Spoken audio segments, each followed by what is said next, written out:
It's a little odd to me that so many of my recent essays have been catalyzed by watching random video essays, but I suppose that's just how muses work. I happened to see a video essay in my recommendations after watching some Dark Souls challenge runs called Painting the End, a Dark Souls 3 video essay, by The Backlog, not The Backlogs, the challenge runner who goes by the name of Lemon, but The Backlog.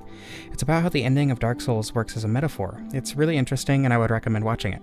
There's a link in the description, but one point I latched onto was the idea that there's inherently some separation between the metaphorical and textual reading. Not that they can't exist with each other, but the idea that focusing too much on one can make it harder to find the other. They mention how Vadi has essentially what amounts to a conspiracy board trying to explain the lore of the games, but he hardly mentions how it makes him feel, if at all. Another example Backlog brings up is Melania being a metaphor for aristocracy, but people try to read into the story of the game rather than the metaphor, wondering if the rot is genetic or whatever.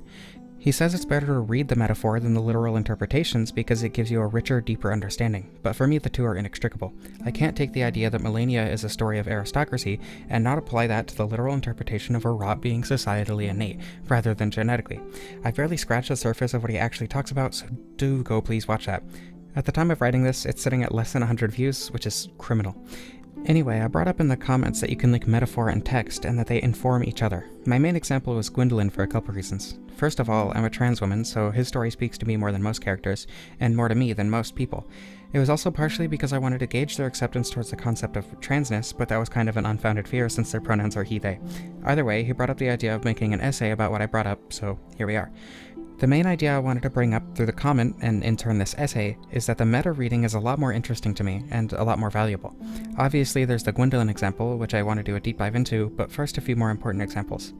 A lot of people are helped through depression, among other things, by Dark Souls specifically. Not just a Dark Souls helped me feel better, but a full-on, I would not be happy today were it not for Dark Souls. For some, it's that Dark Souls literally saved their life, from riding on games, nakey jakey, dodging pancakes, and many more. Dark Souls is a game that revels in its dark themes to create a story of hope and joy many times over. Of course, the whole point of the game from its inception was always to overcome challenges, but the way that is done in this context is so much more powerful than it can be in any other kind of media. Even among other games, it's a masterclass, and, in my opinion, stands on its own plinth high above the rest. My favorite example of what kind of effect the game can have on a person in the way of overcoming challenges is the Backlogs beating Dark Souls 2 with only immolation. The other Backlogs, not the one who inspired this video, the one who calls himself Lemon. By the end of that video, his experience has pushed his mind past a brink that isn't so easily recovered from, and his entire speech gives me chills every time I listen to it. It may not be something in real life, but that doesn't make the act of overcoming intense adversity any less real. The link to that video is in the description, as with the others. A game like Celeste may hit harder with some, as it did with someone I know, while for another, Sekiro resonates with them in more of the sheer feel of the Clash of Swords, but Dark Souls itself has a quality no other game does. I do think it goes back to what I said and what makes the game special, but just like with novel nostalgia before, I think there's more than that. First of all, the game is incredibly captivating in terms of how fun it is to play, but it goes beyond that in many ways.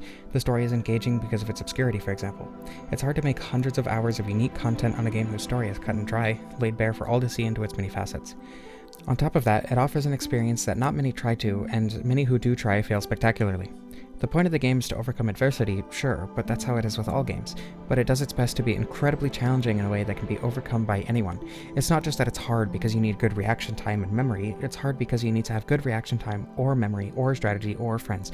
Whatever it may be for the specific individual to overcome the intense challenge the designers have given them. The linchpin, though, to all of its facets is, at least as far as I can tell, its intensity. The story is dark and rich and intense. The challenge is intense and pure, in that it's truly a challenge for the player, not just a knowledge or item block, but truly a challenge you must learn to overcome however you may. The way it captivates the player is by being true to itself in a degree that most art isn't. When you see a portrait, you know it's a painting. When you play Dark Souls, sure, you're playing a game, the challenges you face aren't real, but they're still challenges nonetheless. You're still overcoming true adversity in a way dissimilar to most puzzle games or action games. So, with that, the overcoming of challenges isn't simply a victory, it's a mindset of victory. I'm really trying to avoid being pretentious, but this is genuinely my experience with the game. When I first played Dark Souls, I was heavily struggling with depression. Whenever I would reach something difficult to deal with in real life, I would simply do my best to survive through it. I would know that whatever happens, I'd come out the other side at some point. After playing Dark Souls, though, my mindset shifted. It wasn't that I wanted to survive, it's that I learned to overcome the difficulty, not just survive through it. It genuinely changed my mindset in a way that nothing else had before. Not just a game or piece of media, genuinely nothing else had this effect on me ever. I always thought it was funny that Dark Souls had more of a positive effect on me than a religion that I held dearly for most of my life. On top of changing how I thought about challenges, it changed how I thought about life more generally. Of course, in Lordran, almost no one dies because almost everything has the undead curse. That leads to necessarily thinking less about the future, as it literally goes on forever, and more about what you're doing right now. That mindset, as strange as it may seem, carried over into my real life. I do think about the future, don't get me wrong, but the time after me is vast and infinite. The time that I am here, the right now, is small and insignificant. Insignificant to the universe anyway.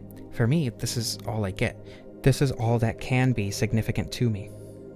That applies to everyone, even if not everyone thinks that way. This is all we get, so we should make the most of it and help others do the same, whatever that means for each person. So what does that mean for me then? Well, being a girl is a big part that I didn't get to experience for most of my life up to this point.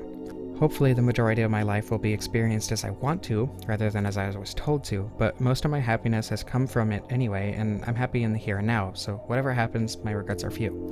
The thing is though, Dark Souls has an answer to that too. There are many characters who are faced with expectations that they either can't or don't want to fulfill. From the player character being told by Oscar and Guinevere and Framp that they must rekindle the flame, to Patches refusing to live in a world with so many wretched excuses for humans.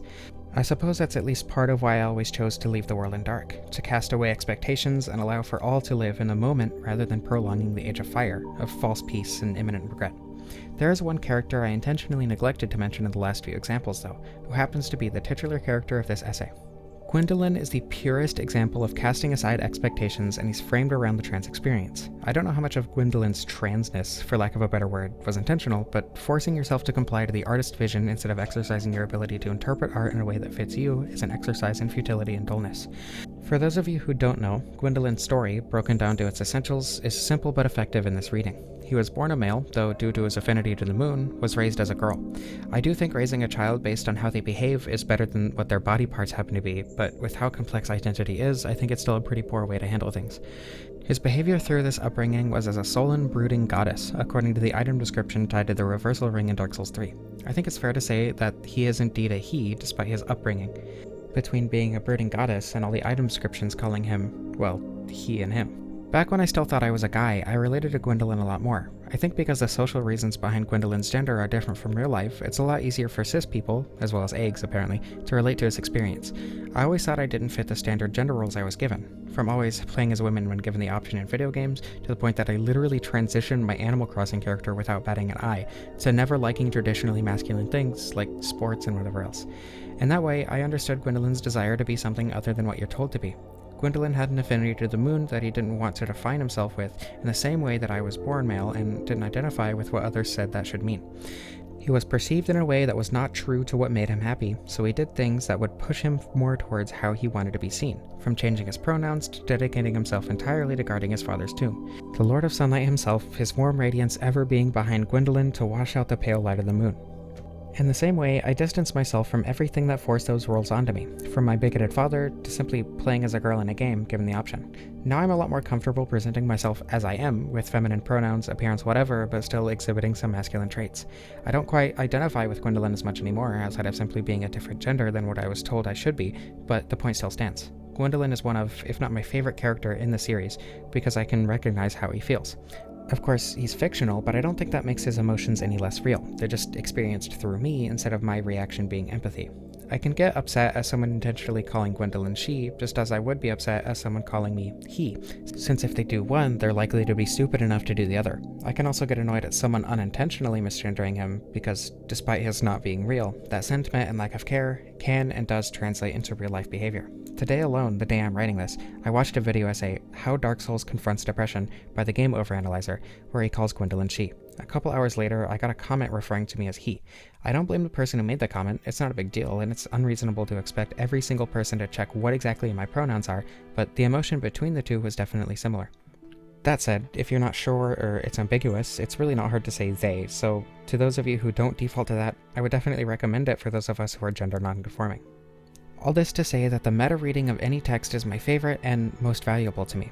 The only way to get this reading, though, is to have at least some understanding of the textual and metaphorical readings. In that way, it's the most complete way to experience art. Projecting art onto yourself, or projecting yourself onto art, is how we can get the most out of it.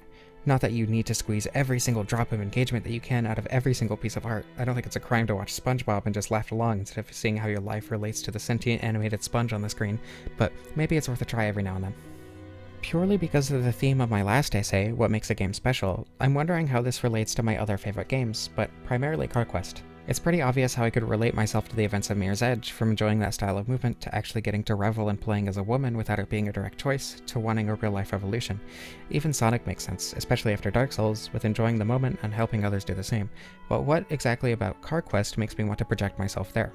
Is it simply because I can control it so perfectly? Is it because the car needs to move quickly and precisely when I'm trying to do a speedrun, in the same way that I need to have the same speed and precision? Is it because I use the game as a way to think about philosophy and mold the very idea of the game in my mind to fit whatever experience I'm going through at the moment? Hell, even Tetris lets me put myself into the game in some way, where I can choose what speed to play at, I can decide what level of skill I want to achieve, and where I think I am now. The entire game is about making order from chaos, and the way you do that is entirely up to you. Whatever it is, my favorite games have all left a pretty big mark on me, and engaging with my favorite pieces of art in this way has really left me with something to think about. So I don't know how this video essay is going to perform after the challenge runs. I'm hoping it still gets engagement, just because I love doing video essays, and I think it comes with a lot more interesting engagement between, you know, it being like a discussion and something more than just, oh hey, you played the game, cool. Don't get me wrong, I love the engagement and everything, and seeing people's recommendations and reactions to, you know, my challenge runs is really interesting and fun too. I just think I'll always prefer video essays. But either way, thank you for watching. I hope you enjoyed. I love you all. Oh, and before I end this, I did have to record this in a very scuffed way, so if it sounds poor, or you know, there's like video background noise, I'll try to get rid of as much of it as possible, but it might not be super possible, but again, I'll do my best. Thank you for watching. I hope you enjoyed. I love you all, and I don't know how to end this.